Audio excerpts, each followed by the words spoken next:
అందరికీ నమస్కారం. Doctor BR Ambedkar Konaseema జిల్లా పి గన్నవరం నియోజకవర్గం. ఎన్డీఏ ప్రభుత్వం ఏర్పడిన తర్వాత ఈ రాష్ట్రంలో ఉన్నటువంటి ప్రజల్ని అభివృద్ధి పదంలో నడిపించాలనే ఉద్దేశంతో ఈ ఎన్డీఏ ప్రభుత్వం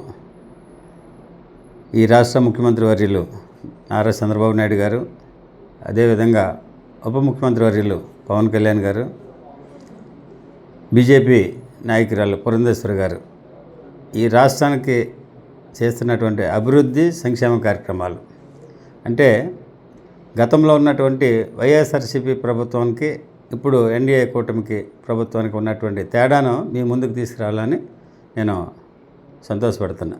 ఎందుకనంటే గత ప్రభుత్వంలో ఇసుక ధర లారీ 25,000 రూపాయలకి ఇచ్చినటువంటి సందర్భాలు ఉన్నాయి. అయితే కూటమి ప్రభుత్వం వచ్చిన తర్వాత 11,000కే లారీ ఇసుక దొరుకుతుంది. ఇదే క్రమంలో గత ప్రభుత్వంలో అమ్మఒడి ఇంట్లో ఒకరికే పరిమితం అయ్యేది. అయితే కూటమి ప్రభుత్వం మొన్న ఇంట్లో ఎంతమంది ఉంటే అంతమంది పిల్లలకు తల్లికి వందనం పడింది. దీంతో ఈ రాష్ట్రంలో ఉన్నటువంటి ప్రతి తల్లి కూడా ఈ ప్రభుత్వం చేసే సహాయాన్ని గుర్తిస్తుంది. పెన్షన్స్ ఇవ్వడం జరిగింది.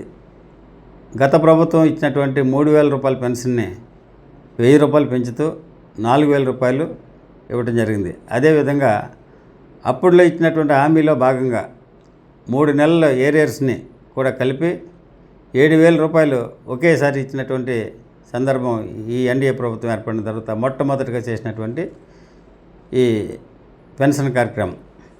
ఇబ్బంది కలిగి అనారోగ్యంతో హాస్పిటల్ పాలై వాళ్ళు ఆ బిల్లులు చెల్లించుకోలేనటువంటి పరిస్థితులు ఉన్నప్పుడు వారికి సీఎం రిలీఫ్ ఫండ్ ఇవ్వడం జరుగుతుంది.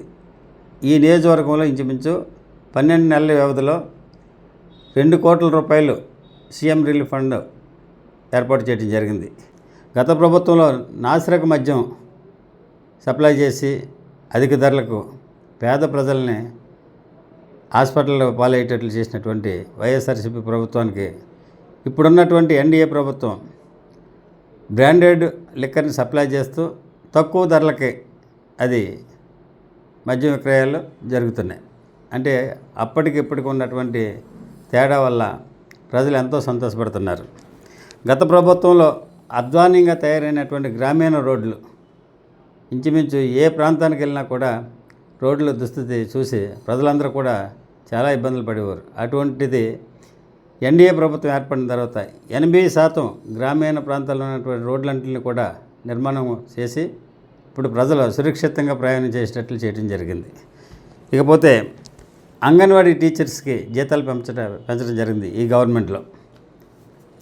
అదేవిధంగా గత ప్రభుత్వం కౌలు రైతుల వద్ద ధాన్యం కొనుగోలు చేసి నెలల తరబడి అవి పెండింగ్లో పెడితే ఇప్పుడున్నటువంటి ఎన్డీఏ ప్రభుత్వం ధాన్యం కొనుగోలు చేసినటువంటి 24 గంటల్లోనే వారి ఖాతాల్లోకి అమౌంట్లు వేయటం జరిగింది.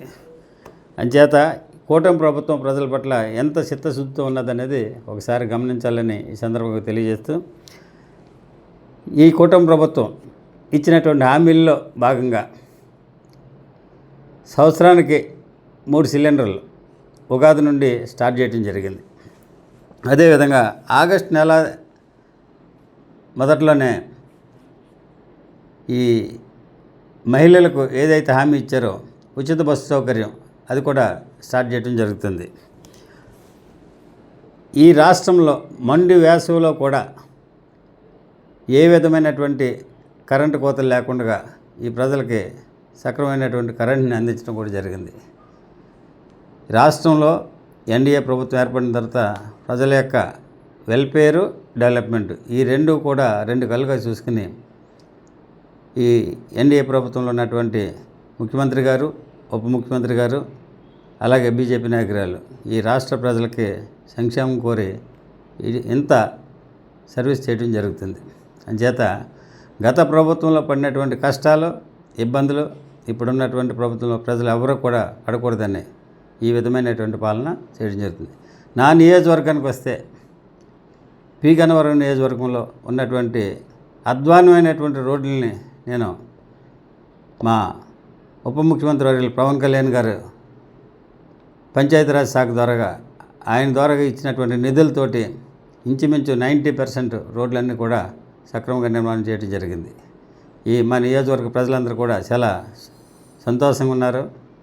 అదేవిధంగా జల్ జీవన్ మిషన్ ద్వారాగా ఏవైతే ప్రతి ఇంటికి కుళాయి మంచినీరు అందించేటట్లు చేసి నా నియోజకవర్గంలో ఉన్నటువంటి నీటి సమస్య అనేది లేకుండా చేశా. సో ప్రభుత్వం తీసుకున్నటువంటి ఈ చర్యల్ని మీరందరూ గుర్తించాలని ఈ సందర్భంగా కోరుతూ మీ అందరికీ నా నమస్కారాలు తెలియజేస్తున్నాను.